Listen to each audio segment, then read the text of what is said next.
ദശരഥ രാജാവിൻ്റെ പ്രധാന ഭാര്യമാരിൽ ഒരാളും ശ്രീരാമചന്ദ്രൻ്റെ രണ്ടാം അമ്മയുമായിരുന്നു കൈകേയി.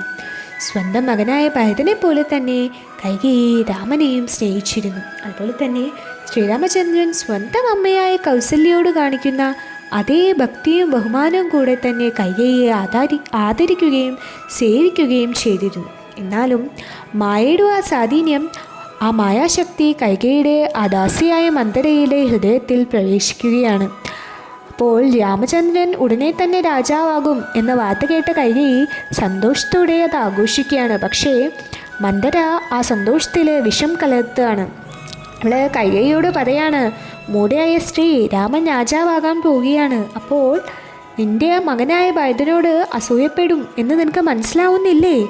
ഭരതൻ തന്നേക്കാൾ ശ്രേഷ്ഠനാണെന്ന് അറിഞ്ഞുകൊണ്ട് രാമൻ അവനെ കാട്ടിലേക്ക് നാടുകടത്തുകയും അതോടൊപ്പം നിന്നെയും നാടുകടത്തുകയും ചെയ്യും എന്ന് പറയാണ്.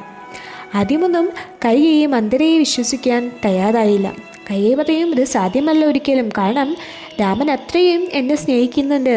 സ്വന്തം അമ്മയെ പോലെ തന്നെ സ്വന്തം അമ്മയ്ക്ക് കൊടുക്കുന്ന സ്നേഹവും ആദരവും ഒക്കെ എനിക്ക് തരുന്നുണ്ട്. അതുപോലെ രാമനും ഭരതനും സഹോദരന്മാരാണ്. അവർ തമ്മിൽ അത്രയും സ്നേഹമാണുള്ളത്. അവരൊരിക്കലും വഴക്കിട്ടിട്ടില്ല. എന്നാലും മന്ദര നട്ടുപിടിപ്പിച്ച ആ ഒരു അസൂയയുടെ വിഷവിത്ത് കൈകേയിയുടെ ആ ഹൃദയത്തിൽ ഇങ്ങനെ വളർന്നു വരാൻ തുടങ്ങി. അങ്ങനെ അത് അവളെ ആ പരമപുരുഷനായ ശ്രീരാമചന്ദ്രനെതിരെ തിരിക്കുകയാണ്. അപ്പോൾ ദശരഥ രാജാവ് ആ രാത്രി കൈകേയിയെ സന്ദർശിക്കാൻ വരികയാണ്. അപ്പോൾ ദശരഥ മഹാരാജാവ് നോക്കുമ്പോൾ ആ കൈകേയി വളരെ ദുഃഖിതയായിട്ട് ഇങ്ങനെ നിലത്ത് കിടക്കുകയാണ്. തൻ്റെ പ്രിയപ്പെട്ട ഭാര്യ ഇങ്ങനെ ആശങ്കാകുലയായിട്ട് നിലത്തിരിക്കുന്ന കണ്ട്, വിഷമിച്ചിരിക്കുന്ന കണ്ട് ദശരഥൻ ചോദിക്കുകയാണ്, എന്താണ് നിന്നെ സന്തോഷിപ്പിക്കാൻ ഞാൻ ചെയ്യേണ്ടത്? എന്താണ് നീ ഇങ്ങനെ വിഷമിച്ചിരിക്കുന്നത്? അപ്പോൾ കൈകേയി പണ്ട് യുദ്ധകളത്തിൽ വെച്ച് തൻ്റെ ജീവൻ രക്ഷിച്ചപ്പോൾ അന്ന് പറഞ്ഞിരുന്നു, 2 വരങ്ങൾ തരാമെന്ന് അന്ന് പറഞ്ഞിരുന്നു ദശരഥ മഹാരാജാവ്. അത് ഓർമ്മിപ്പിക്കുകയാണ്. അപ്പോൾ ദശരഥ മഹാരാജാവ്ക്ക് അറിയില്ല കൈകേയിയുടെ ഉദ്ദേശം എന്താണെന്നൊന്നും. അപ്പോൾ ദശരഥ മഹാരാജാവ് ഉടനെ തന്നെ ആ കൈകേയിയുടെ ആഗ്രഹങ്ങൾ നിറവേറ്റും എന്ന് പ്രതിജ്ഞ എടുക്കുകയാണ്. പക്ഷേ കൈകേയി തൻ്റെ ആ ക്രൂരമായ ആഗ്രഹങ്ങളെ വെളിപ്പെടുത്തുകയാണ്. രാമനെ 14 വർഷത്തേക്ക് കാട്ടിലേക്ക് നാട് കടത്തണം. അതുപോലെ തന്നെ തൻ്റെ മകനായ ഭരതനെ രാജാവായിട്ട് കീഴധാരണം ചെയ്യണം എന്നുള്ളതും. അപ്പോൾ ഈ കൈകേയിയുടെ ഈ വാക്കുകൾ കേട്ട ഉടനെ ദശരഥ മഹാരാജാവ് ഇങ്ങനെ തകർന്നു പോയ നിരാശയിലിരിക്കുകയാണ്. അവരുമായിട്ട് ന്യായവാദം ചെയ്യാൻ ശ്രമിച്ചെങ്കിലും കൈകേയിയുടെ ആ മനസ്സെന്ന് പറയുന്ന ആ മന്ദരയുടെ ആ സ്വാധീനത്തിൽ ദുഷിക്കപ്പെട്ടിരുന്നു. അതുകൊണ്ട് തന്നെ കൈകേയി തൻ്റെ ആവശ്യത്തിൽ ഉറച്ചു നിന്നു. അപ്പോൾ മായയുടെ ആ ഒരു സ്വാധീനമാണ് ബന്ധാത്മാക്കളിൽ.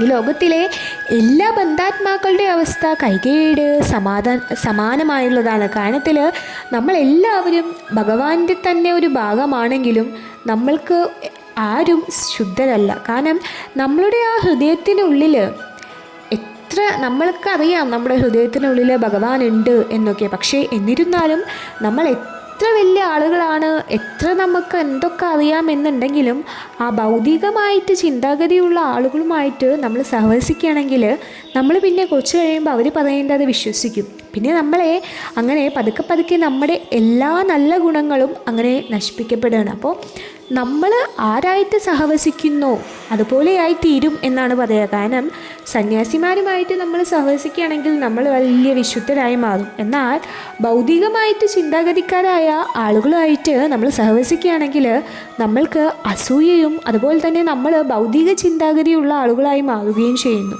അതുകൊണ്ട് എല്ലാവരും നമ്മുടെ ജീവിതത്തിലായാലും നമ്മൾ ആരുടെ കൂടെ സഹവസിക്കുന്നു, ആരോടാണ് നമ്മൾ കൂട്ടുകൂടുന്നത് എന്നുള്ളത് വളരെ പ്രാധാന്യമുള്ളതാണ്.